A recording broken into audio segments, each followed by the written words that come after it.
Hello, this is Yetta Getting Better. I'm back again. I hope everyone's doing well. You're enjoying the week. It's been pretty good over here in Maryland. It's Wednesday. This is my second recording. Want your opinion on something? Got some new shades. This is one pair.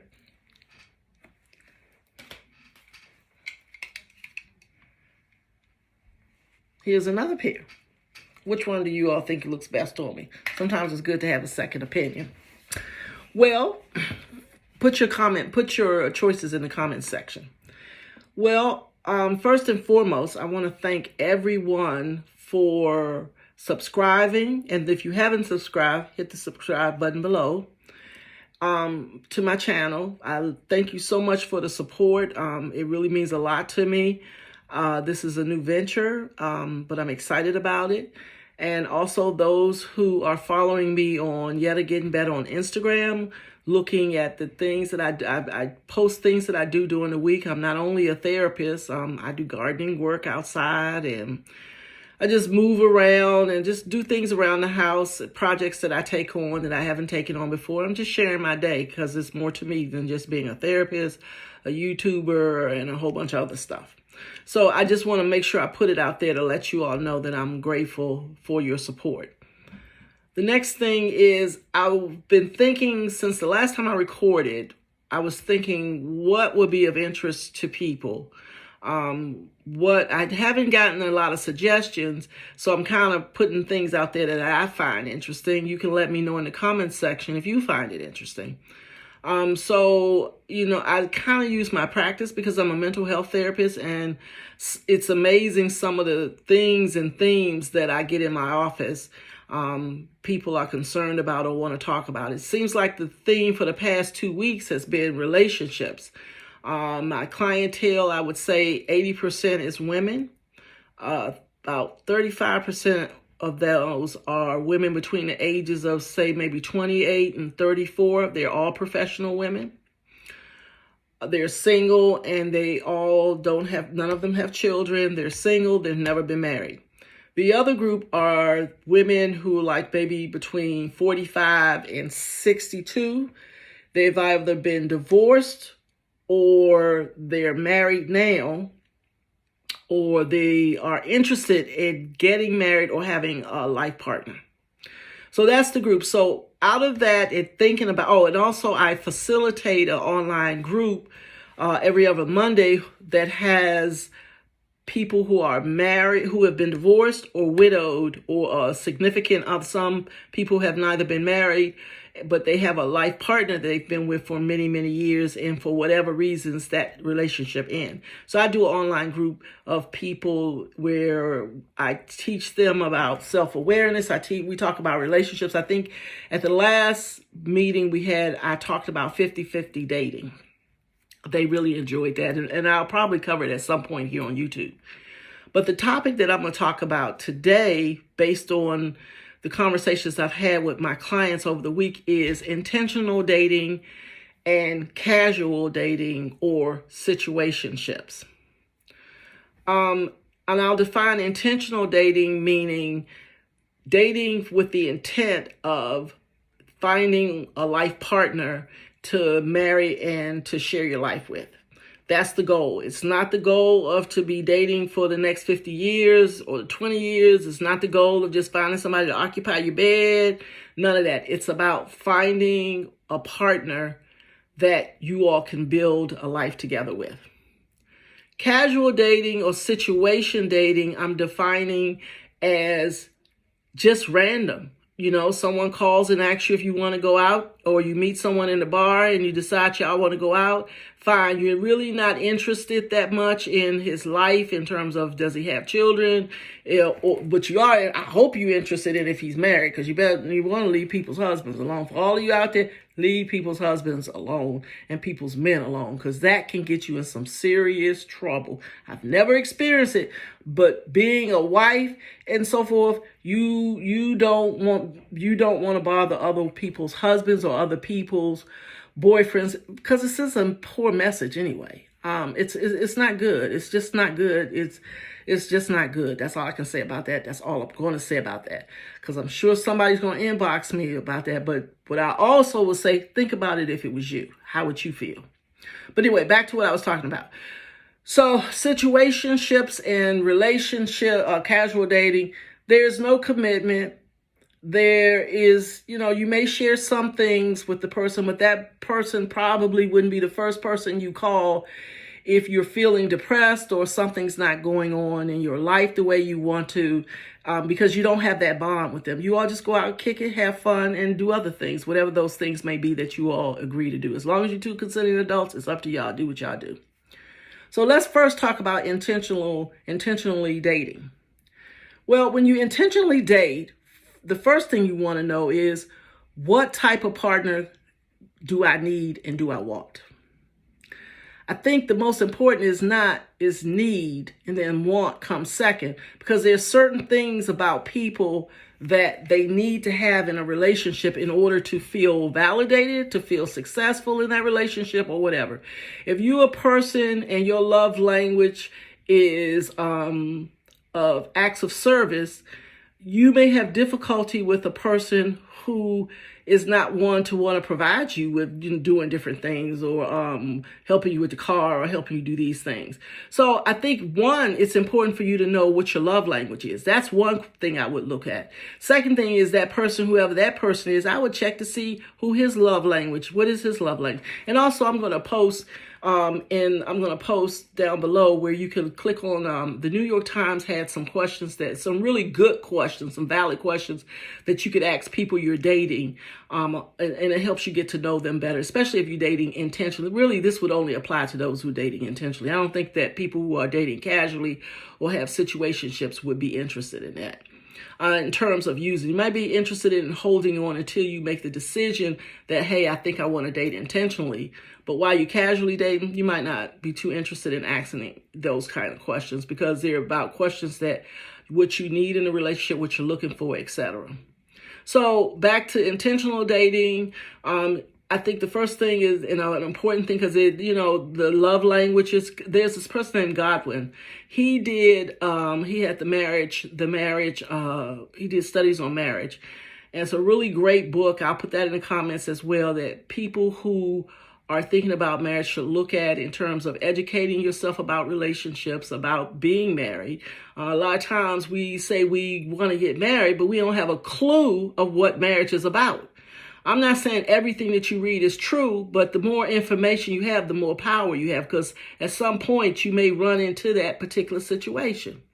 So I'm going to put that in the comment. The book, the Godwin, he does a lot on marriage, and I think you all will enjoy the reading. The next thing I would think about are, what are my deal breakers? What are the things that I don't want in my relationship, or things that I don't think I could tolerate in a relationship if I married someone? And I think that you should put down your 5 top deal breakers. Don't come up with a list of 100 things. You're going to let everybody go leave. I'm talking about serious things that you just know that you just don't want. And one example is, I had one young woman, she said that she didn't want to marry anyone who had children, because that she wanted their child to be their first child, and they both experienced that together, which is understandable. So for her, she wouldn't date any men that had children. And I guess some of you are saying, well, that's 90% of the population or whatever. Well, guess what? She's married now, and her husband doesn't have any children. So it's possible. It's just that you have to be willing to wait it out and to stay firm to your beliefs, and not showing up in a desperate state of mind. Because when you're desperate, you pick up anything that comes your way, and guess what? You will end up regretting it. The next thing I would strongly suggest is doing self-inventory. Are you ready to be married? Do you have what it takes to be married? Are you willing to compromise? Are you willing to care for another person? Are you willing to become a partner? Things that marriage is composed of. It's not always your way. It's never going to always be your way. Sometimes there's a win. Sometimes there's not a win. But you got to understand, every battle ain't meant to be fought. So you got to choose your battles wisely, else you're going to live in a contentious household, a household with nothing but arguments. And guess what? When that happens, somebody's on the sleep on the sofa or eventually out the house. It could be the man or the woman, who knows? Because again, I have some couples that sit on my sofa where the woman had the affair and the man didn't. Or at least put it this way, if he had what he didn't get caught, she got caught. So affairs are not just for men, they're for women too. So everything I say is not just from a woman's perspective or it's just for women. It's for men as well. Men, you need to think about in a woman, what are the things that you can't tolerate or you don't want to tolerate. And guess what? Don't go near those women who have those issues. You don't want to be a stepdad or whatever you call it, then guess what? Don't marry anybody who have children, because you would be doing yourself a disadvantage and you would be doing that person's children a disadvantage. And they're just innocent in the whole situation. So for all of you who think that I can't find a man that's good, there's no more good men out. I heard that too darn much out here. I've got 3 wonderful son-in-laws. They're good men. They're married to my daughters. So there are some good men out there. They want to be men and their fathers, all of them. So there are men out there. It's just that you have to decide what it is you want and be clear about what you want. People, I hear a lot, people are not clear. I want someone to love me. Well, what does that look like? Does it look like someone who comes home every night and says, oh, honey, I love you? Or does it look like he's emotionally there to love you? What kind of love are you looking for? If you don't know what you're looking for, how in the world can you expect somebody else to be able to fulfill it? Because you don't even know what it looks like. So, ladies, guys, if I have some guys in here, when you're dating intentionally, make sure you know what you want. Make sure you make it clear of that this is why I'm dating, because just like men, they can tag on and that's not their goal. Guess what? Women do the same thing. So each person needs to be honest. Seems like honesty is gone. I'm hearing that, you can't, people perpetrate frauds. Yeah, they're absolutely right. They do.